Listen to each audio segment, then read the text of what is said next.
American filmmakers Ray and Alan, who are friends, arrive in northern Norway to capture the local beauty and the few inhabitants for a television show. Alan is very annoyed that there's no taxi in this remote place, making it difficult to reach the ship for which they have tickets.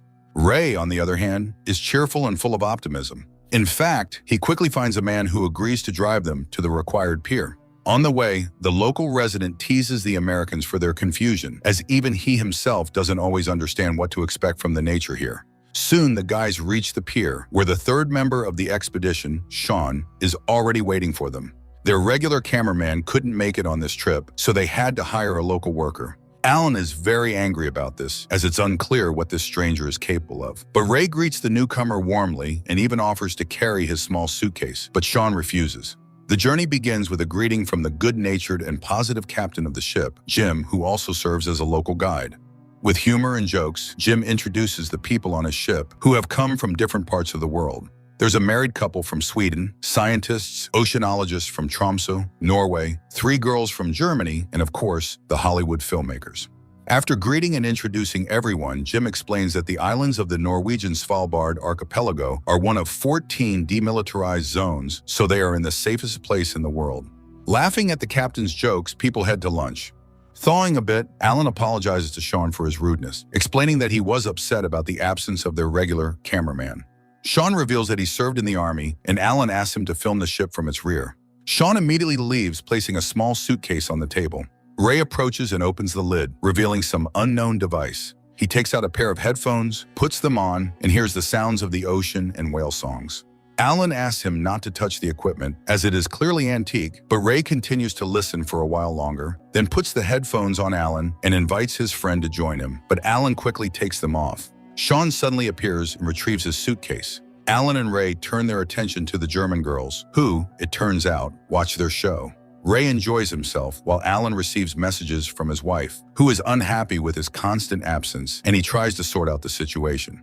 Meanwhile, Sean is also sending some messages and starts filming. Captain Jim explains that the people living here value solitude and risk because nature sets the rules in these parts. If someone doesn't follow them or is careless, death is inevitable. At this time, Ray notices a bird perched on the ship's railing with its eyes gouged out, but it flies away, and Ray thinks he imagined it. Later, the filmmakers get to know the scientists from Tromsø, who talk about the possible consequences of electromagnetic storms for the entire Earth's population. Ray notices that Alan is sad, looking at the married couple at the corner table, and tries to cheer him up, thinking that his wife is just scaring him. But Alan reveals that his wife is unhappy with his work. She doesn't like that he's always traveling and even threatens divorce. Now he wonders if his show is worth the loss of his marriage and children. At this moment, cries are heard outside. The guys run to the deck and see a female walrus killing her calf on a nearby ice floe. People are horrified, and Captain Jim advises everyone to go inside. He himself has never seen anything like it and considers it a strange incident. Later, Jim distracts the tourists with stories about striped whales, which Norwegians used to hunt, and lightens the mood a bit.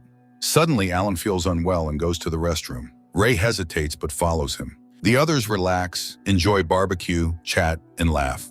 Sean films the surroundings. Suddenly, he hears a strange sound and the power on the ship goes out. At this time, Alan and Ray come out on deck. Strangely, there are no people around. Their personal belongings, dishes with food, and various small items are in place, but the tourists are nowhere to be seen.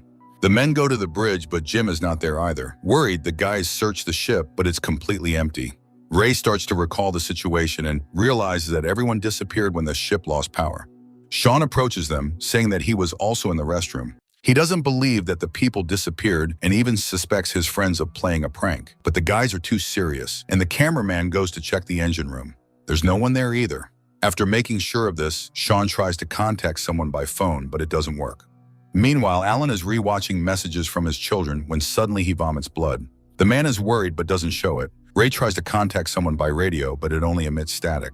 Nevertheless, he reports everything, hoping that someone will hear him. Then he sees a village on the shore and tells his comrades about it. Sean suggests that all the passengers and crew have gone there and prepares a boat. Meanwhile, Alan inspects the belongings of the missing tourists on deck, finds a camera and puts it in his pocket. Ray notices blood on his t-shirt and sees a wound on his neck, but Alan doesn't remember where and when he got it. Ray takes him below to wash and bandage the wound. Later, they go out on deck and see Sean packing things into the boat. A rifle is slung over his shoulder, which surprises Ray. Nevertheless, they board the boat and sail to the shore. After landing, Sean asks the men to stay together, fearing the many bears in the area. They head towards the houses, but everything is deserted. It becomes clear that this is an abandoned town, built by Soviet workers during the USSR era. Soon they find an intact-looking sports complex building and explore it. After wandering through the empty corridors, the men find themselves in an empty swimming pool. Ray suggests returning to the boat, as at least there they have food. But then they hear a strange sound, similar to a growl, and follow it to find a dying deer. The guys return to the gym. Ray again suggests returning to the boat and trying to get somewhere. But Alan doesn't believe in a happy return. He even thinks that they are in the afterlife and doesn't understand why they are still here. After an argument, the men go to explore the village, but no one responds to their calls. Suddenly, sounds come from one house, and the guys run there and find a working TV. It shows nothing, but someone must have turned it on, right? Furious, Ray smashes the device while Alan finds a wound on his leg. And again, he can't remember where and when he got it. The man stays in place while his colleagues go to explore.